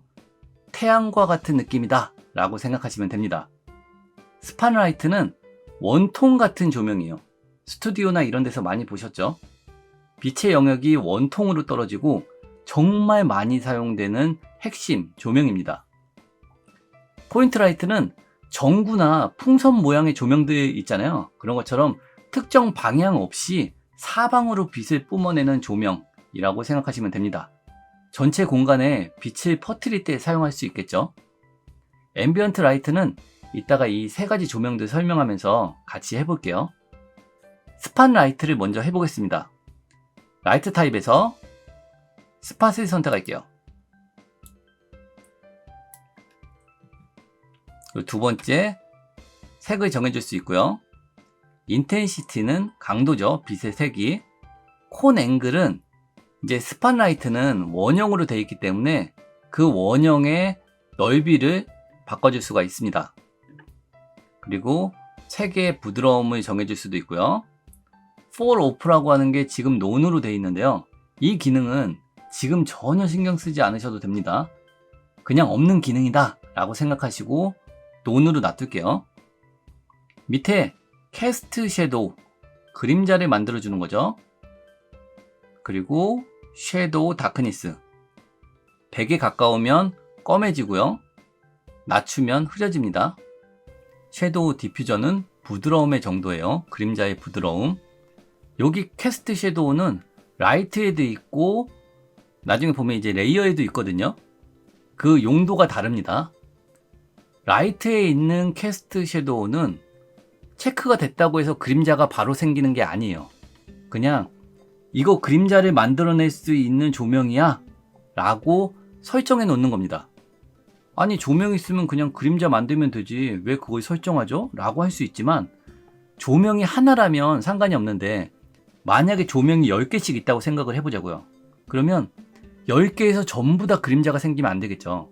그래서 메인이 되는 라이트만 캐스트 섀도우를 체크해 놓고 나머지 9개는 캐스트 섀도우를 꺼버리면 빛은 나오지만 그림자가 생성되지 않는 9개와 빛도 나오고 그림자가 생성되는 메인 조명 하나가 있게 되는 거겠죠. 그래서 조명에 있는 캐스트 섀도우는 그림자를 직접적으로 만들어주는 용도라기보다는 야, 이 조명으로 그림자를 생성할 수 있어 라고 세팅하는 겁니다. 그냥 OK 눌러볼게요. OK. 그럼 어떻게 돼요? 공간이 어두워졌죠? 디폴트 조명이 없어지고 이 스팟라이트의 조명만 남게 됩니다. 설정을 바꾸고 싶으시면요. 컨트롤 시프트 Y로 바꿔주실 수 있고요. 이렇게 하면 이렇게 바뀌죠. 콘 앵글이 이 앵글입니다. 앵글 각도가 커지면 중앙과 여기의 각도가 넓어지면서 이 범위가 넓어지는 거예요. 그리고 패더 값은 부드러움 정도라고 했죠. 이거 높여주면 이렇게 부드럽게 들어갑니다. 컨트롤 시프트 Y로도 할 수 있지만 단축키가 기억이 안 난다 라고 하시면 상단에 레이어 그리고 라이트 세팅 이라고 있죠. 이걸 선택하셔도 이렇게 나옵니다. 또한 밑에 라이트 레이어 있잖아요. 여기 속성을 여시면 라이트 옵션 있죠. 여기 내려가면 또 똑같이 있습니다. 여기에서 세팅을 해주셔도 돼요. 세 군데 중에 편하신 대로 그냥 하시면 돼요. 똑같은 겁니다. 그럼 이제 레이어를 한번 볼게요. 에디터 몽키 텍스트의 속성을 한번 열어보겠습니다.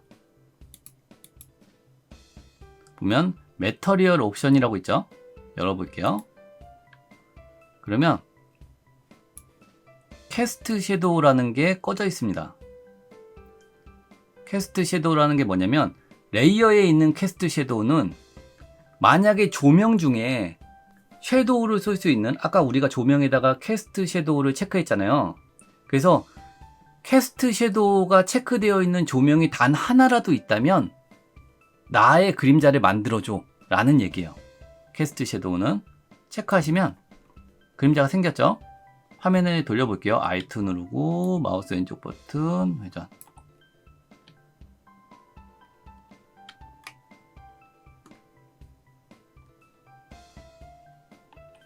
원뷰로 바꿔볼게요. 이게 그림자가 생겼죠? 그리고 라이트 트랜스미션은 색이에요, 색. 그래서 이걸 올리면 그림자의 색을 약간 들어가게 만들어줍니다. 이렇게 파란색으로 들어가죠. 레이어의 색깔처럼. 그래서 그림자의 색을 조금 레이어의 색으로 맞춰주고 싶다 라고 할 때 넣어주시면 돼요. 너무 많이 넣으면 부자연스럽습니다. 약간만 넣어주시면 돼요.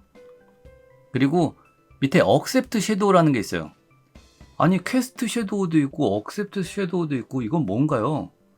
캐스트 섀도우는 에디터 몽키의 캐스트 섀도우이기 때문에 에디터 몽키라고 하는 그림자가 발생이 될 테니까 다른 데서 받으려면 받어 라고 그냥 쏘는 게 캐스트 섀도우고, 억셉트 섀도우는 뭐냐면 만약에 내 앞에 그림자가 만들어지는 물체가 있으면 나한테 그림자 표시해줘 라는 뜻이에요.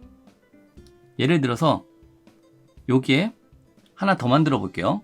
뉴로 해서 텍스트를 하나 더 만듭니다. 뭘 만들 거냐면 팬더라고 하나 만들어 볼게요. 또 글씨체 티몬체로 한번 만들어 볼게요. 티몬체 만들고 3D 레이어 체크하시고 이동을 시킵니다.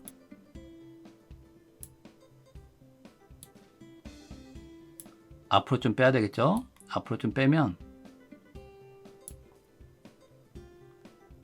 색깔을 빨간색으로 바꿨습니다. 이 상태에서 팬더 속성으로 들어갈게요. 메테리얼 옵션에 캐스트 섀도우라는 게 꺼져 있습니다. 키시면 그림자가 밑에 생기죠. 그러면서 화면 돌려보시면 여기 에디터 위에도 그림자가 생기잖아요. 그런데 에디터 몽키라는 글씨에는 그림자가 생기지 않았으면 좋겠어 라고 할 때 에디터 몽키에서 억셉트 섀도우를 꺼주시면 에디터 몽키에는 그림자가 생기지 않습니다. 그래서 캐스트 섀도우랑 억셉트 섀도우를 두 개를 나눠 놓은 거예요. 일부러. 이런 일이 생길 수 있으니까. 그리고 밑에 앰비언트라고 되어 있죠. 에디터 몽키의 앰비언트를 줄였다가 늘려볼게요. 하나도 변하지가 않죠. 왜 변하지 않냐면 앰비언트 라이트를 썼을 때 적용이 되는 항목이라서 그래요. 앰비언트 라이트를 한번 생성해 보겠습니다. 마우스 오른쪽 키 뉴 라이트 그리고 앰비언트 여기 있죠. 인텐시티 100으로 올리시고 다른 거 없죠. 그냥 밝기만 있는 거예요. 앰비언트 라이트는 공간 전체의 빛을 약간 올려주고 싶을 때 사용하는 겁니다. 확인 눌러볼게요. 오케이 눌러보시면 전체가 밝아졌죠. 그죠? 좀 줄여볼까요? 너무 세네요. 라이트 옵션 또 들어가서 인텐시티를 줄여볼게요. 이렇게 줄였죠? 이렇게 하면 전체적으로 다 밝아졌습니다.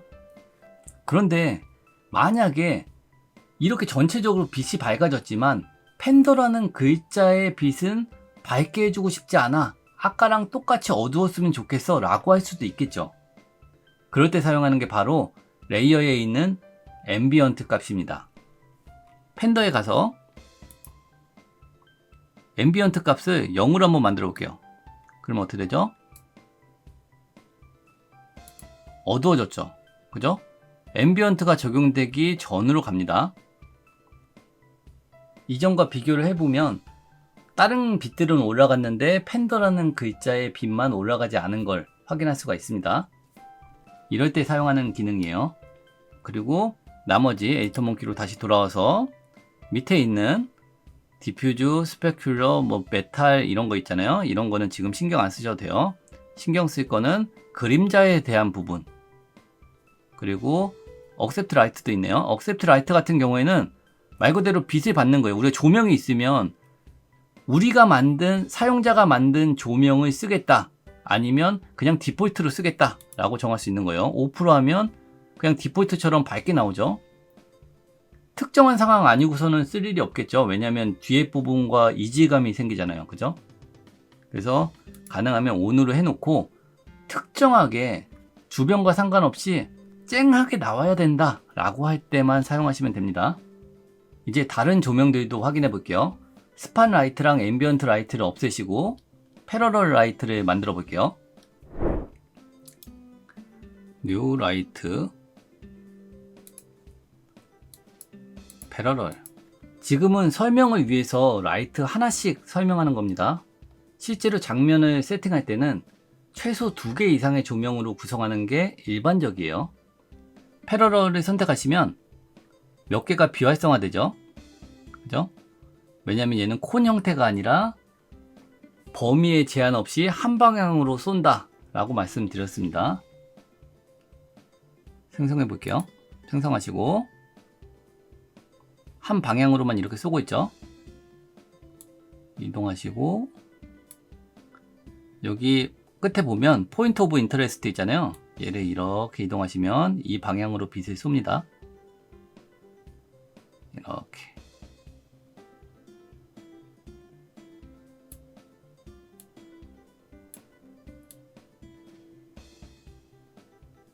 이해되시죠? 간단하죠? 원래 스팟 라이트를 알고 나면 이렇게 패러럴 라이트나 포인트 라이트는 이해가 쉽습니다. 마지막은 포인트 라이트입니다. 또 없애보시고 마우스 오른쪽 키 뉴 라이트 포인트 라이트. 여기도 패러럴과 똑같이 인텐시티 있죠. 그리고 나머지 스팟에 대한 부분은 없으니까 콘 비활성화되고 섀도우랑 디퓨전 이런 것만 있습니다. 확인. 이렇게 되면 얘는 사방으로 빛이 퍼지는 거예요. 지금 보시면 이렇게 돼 있죠. 원형 모양으로 이 점인데 얘가 사방으로 빛이 이렇게 나간다 라는 표시예요. 그래서 이렇게 움직여 보시면 빛이 이렇게 얘를 중심으로 퍼집니다. 라이트 같은 경우에는 다른 라이트도 똑같아요. 섀도우 다크니스를 줄이면 그림자가 이렇게 흐려집니다. 그리고 섀도우 디퓨전을 높이면 이렇게 부드럽게 블러가 먹어집니다. 스팟 라이트에서 봤던 강한 빛이 아니라 전체적으로 부드럽게 퍼지는 빛의 느낌이라고 보시면 됩니다. 나머지 기능은 다른 라이트하고 같고요. 여기까지가 조명의 핵심 내용이에요. 되게 간단하죠? 이렇게 하면 3D 오브젝트, 카메라, 조명까지 전부 다 한 거예요. 그런데 3D에 대한 내용을 듣고 나시면 이런 질문을 하실 수가 있습니다. 아니, 3D도 가능한 툴이라면서 3D 모델링 파일은 불러올 수가 없는 건가요? 불러올 수 있습니다. 많은 분들이 외부 플러그인, 엘리먼트 3D 같은 거 그런 걸 써야지만 3D 모델링은 불러올 수 있다 라고 생각하시는데 실제로 애프터 이펙트는 자체에서 3D 모델링 파일을 불러와 사용할 수가 있습니다. 놀라셨나요? 된다는 걸 처음 들어보시는 분들도 많으실 텐데요. 그 이유는 이 기능이 2024년 버전부터 가능했기 때문입니다. 그렇기 때문에 2024년 이전에 만들어진 기초 강좌들에서는 이 내용이 들어갈 수가 없었던 거죠. 그래서 아마 많이들 접하지 못하셨을 거라는 생각이 듭니다. 이번에 처음 들어보시는 분들은 저와 함께 이 기능을 실습하면서 익혀보시죠. 컴포지션을 새로 만들어 보겠습니다. 뉴 컴포지션 1920, 1080, 23.976, 10초 확인. 애프터 이펙트에서 불러올 수 있는 모델링의 확장자는 총 3가지입니다. GLB, GLTF, OBJ. 제공해드린 3D 오브젝트인 카 한번 불러와 볼게요. 자동차죠. 밑에 컴포지션에 놔두시면 뭐라고 창이 막 뜹니다. 그죠? 이게 뭐냐면 3D 렌더링을 기존 클래식 3D에서 하면 안 되고 어드밴스트 3D에서 해야 된다 라는 겁니다. 일반적인 3D는 그냥 클래식 3D에서 하시면 됩니다. 아까 우리가 했던 실습도 전부 클래식 3D에서 한 거예요. 그런데 지금처럼 3D 모델링 파일을 불러올 경우는 무조건 어드밴스트 3D를 이용해야 한다 라는 거예요. 그래야 화면에 표시가 됩니다. 오케이 눌러볼게요. 뭔가 나오죠? 그럼 베이직 어드밴스드 있는데 이 어드밴스드에서 모델링의 사이즈를 정할 수 있어요. 센티미터로 가져갈 건지 밀리로 가져갈 건지 미터로 가져갈 건지. 지금 미터에서 이 정도 보이니까 사이즈만 살짝 줄일게요. 네, 이렇게 하고 그리고 업 엑시스는 Y 엑시스로 해서 Y축이 지금 현재 애프터 이펙트가 위잖아요. 그러니까 위에 쪽을 같이 맞춰줄게요. 오케이 누르시면 이렇게 만들어졌죠. 여기 밑에 보시면 3D 렌더러 라고 되어 있죠. 이게 어드밴스드 3D로 지금 현재 바뀌어 있어요. 아까 전에는 클래식 3D로 우리가 작업을 했던 거예요. 한번 바꿔보시면 자동차가 안 보이죠. 어드밴스드로 다시 바꾸면 보이고요. 밑에 시네마 4D라는 것도 있는데 이거는 지금 모르셔도 됩니다. 나중에 응용 강좌로 해갖고 한번 설명을 드려볼게요. 다시 어드밴스드 3D로 넘어와서 그럼 진짜 3D 오브젝트가 불러진 건지 테스트를 해봐야 되겠죠. Alt 누르고 마우스 왼쪽 버튼 누른 상태로 움직여 보시면 진짜 3D가 들어왔죠. 애프터 이펙트에 3D 모델링이 정상적으로 들어와 있는 걸 확인할 수가 있습니다.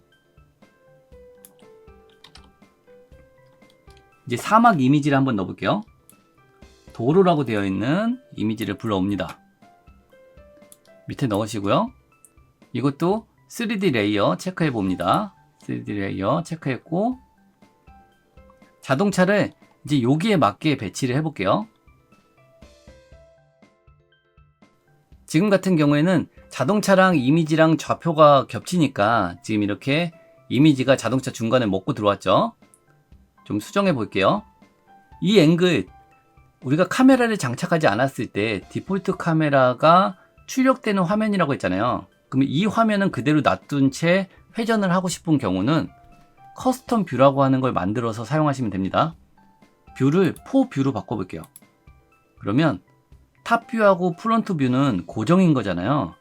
그래서 라이트 뷰를 하나 선택하시고 밑에 라이트를 여기 밑에 커스텀 뷰라고 있거든요. 얘로 바꿔볼게요.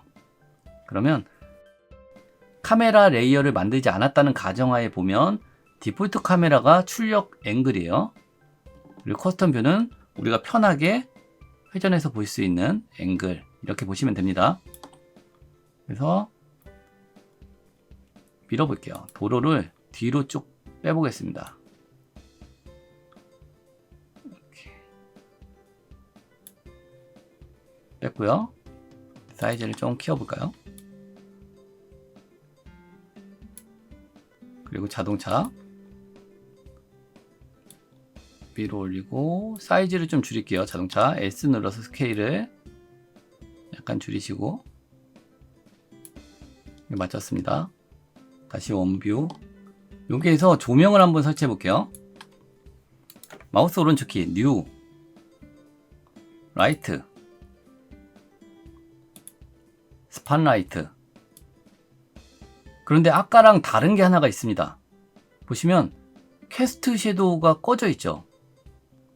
이런 합성에서는 그림자가 있어야 자연스러운데 지금 보면 그림자를 생성할 수 있는 캐스트 섀도우가 비활성화되어 있습니다. 네, 어드밴스드 3D에서는 이런 조명에서 그림자를 설정할 수가 없습니다. 어드밴스드 3D는 리얼 3D를 위한 렌더링 형태이기 때문에 마야나 3D 맥스, 블렌더들과 같은 3D 툴들처럼 HDR 이미지를 이용하고요. 그 HDR 이미지의 빛의 영향을 받아서 그림자를 생성해주게 됩니다. HDRI, High Dynamic Range Image, HDR 이미지라고 부릅니다. 우리가 아까 3D 모델링 파일을 넣으니까 어드밴스드 3D로 렌더링 방식이 바뀌었잖아요. 컴포지션 세팅에 가보시면 여기 컴포지션 마우스 오른쪽 키 컴포지션 세팅 그러면 3D 렌더러라는 탭이 있죠. 여기 가볼게요. 클릭하시면 이네이블 활성화된 거 비활성화된 게 보입니다. 활성화된 건 3D 모델링을 이제 사용할 수 있다 라는 거고요. environment light하고 섀도우를 사용할 수 있다 라는 거고요. 또 하나는 텍스트를 3D로 만들어줄 수 있다 라는 세 개가 가장 크게 보이죠. 그리고 안 되는 거는 보시면 environment light 이외의 다른 라이트에서는 섀도우를 만들 수 없다 라고 되어 있습니다.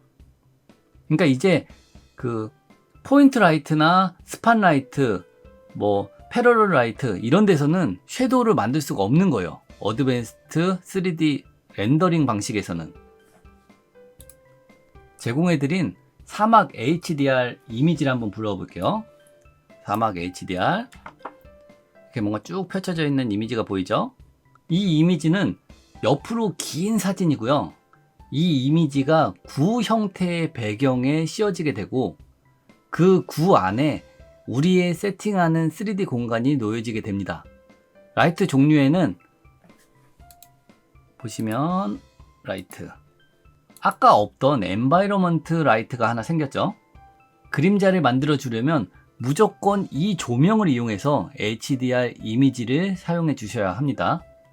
생성해 볼게요. 확인. 그럼 이제 캐스트 섀도우가 체크가 되어 있죠. 누르면 엔바이러먼트 라이트가 있습니다. 여기에 소스라고 되어 있어서 보시면 디폴트가 되어 있어요. 그렇죠? 디폴트 값이 이렇게 되어 있고 눈을 꺼볼게요. 꺼보고 켜보고 그렇게 막 확 달라진 건 없어 보이죠? 그럼 이제 HDR을 한번 적용시켜 볼게요. 사용 방법은 이 HDR 파일을 타임라인으로 가지고 옵니다. 그리고 이 HDR 파일을 타임라인에 넣으면 이 방금 소스 디폴트에 표시가 돼요. HDR 파일은. 그래서 확인을 누르시면 뭔가 자동차가 자연스러워졌죠? 포뷰로 해서 볼게요. 아까보다 훨씬 자연스러워진 걸 볼 수가 있습니다. 반사되는 배경도 확인이 가능하고요. 이 HDR 같은 경우에는 실제 구에다가 씌워놨을 경우에 여기 태양 있잖아요. 이 태양 위치에 따라서 하이라이트가 다르게 맺히게 되기 때문에 우리가 구를 회전시켜 가면서 배경과 맞는 하이라이트를 찾아줘야 되거든요.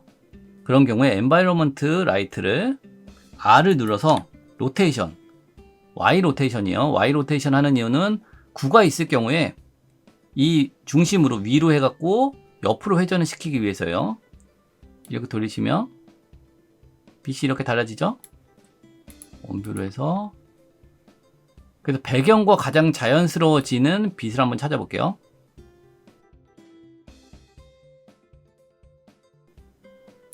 빛이 지금 이쪽으로 이렇게 많이 들어오니까 여기에 조금 더 빛이 닿게 이렇게 만들어 볼게요. 그럼 5초 됐죠? 그런데 뭔가 이상한 걸 발견할 수가 있습니다. 아까 엔바이러먼트 만들면 그림자가 생긴다고 했는데 그림자가 제대로 안 보이는데요? 그게 너무 당연하겠죠? 여기 포뷰로 바꿔서 보시면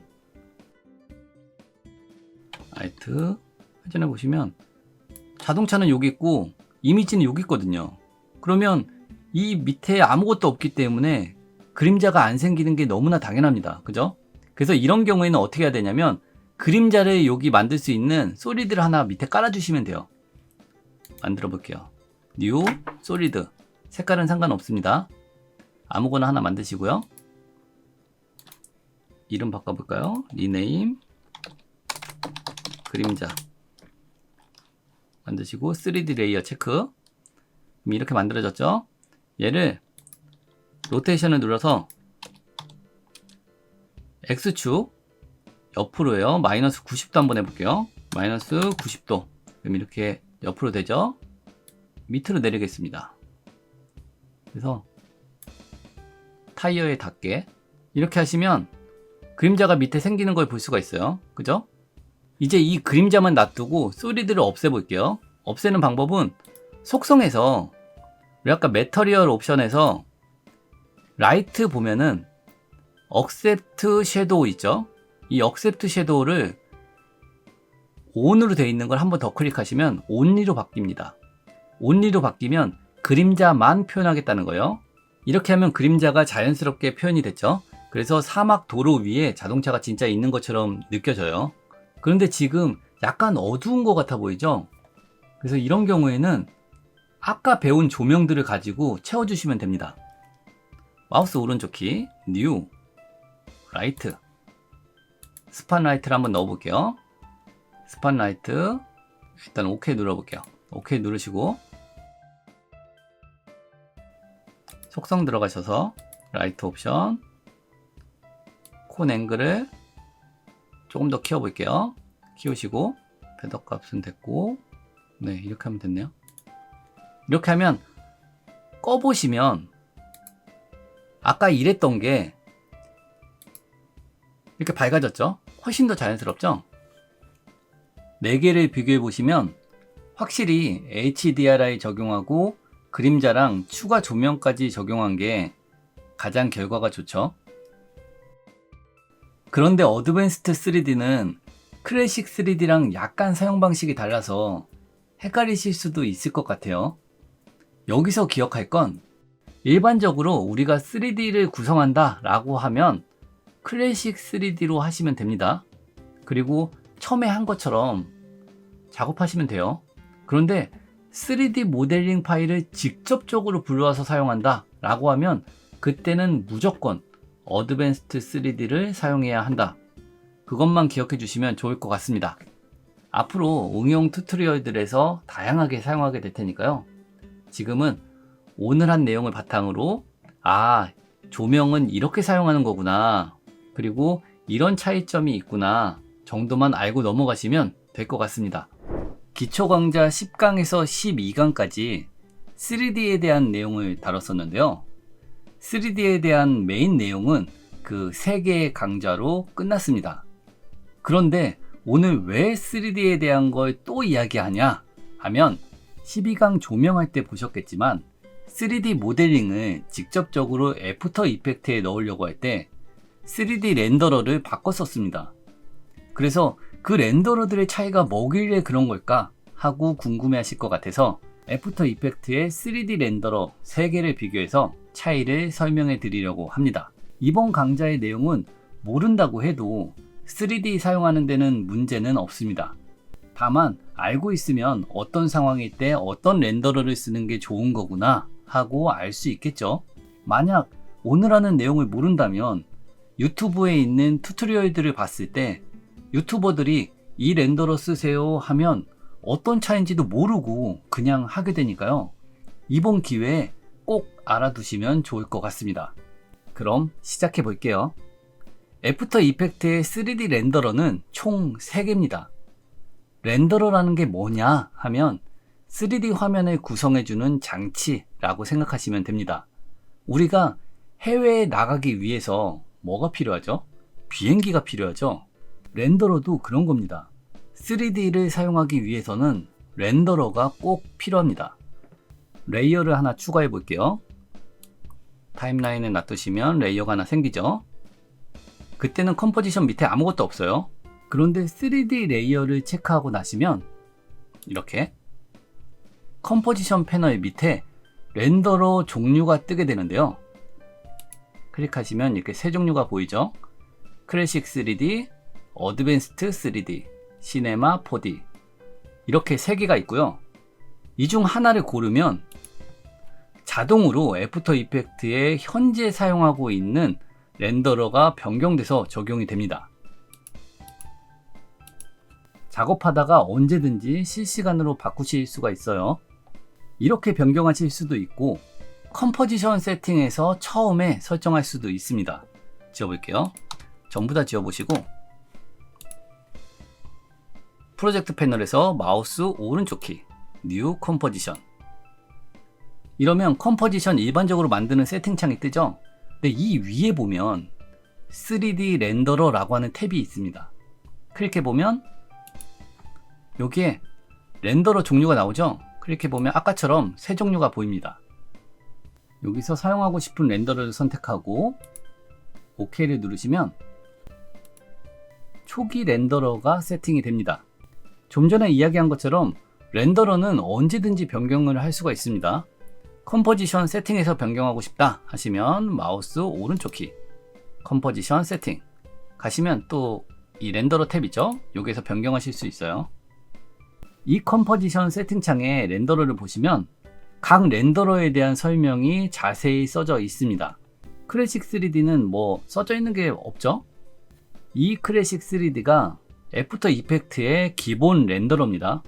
그리고 이 클래식 3D에서 안 되는 기능이 시네마 4D나 어드밴스드 3D 중에 가능한 게 있다 하면 그 렌더러로 변경해서 사용하면 된다 라고 생각하시면 됩니다. 각각의 렌더러를 보면 되는 거, 안 되는 거 이렇게 써져 있죠. 뭐가 많이 써 있어서 헷갈리시죠? 제가 요약해서 알려드릴게요.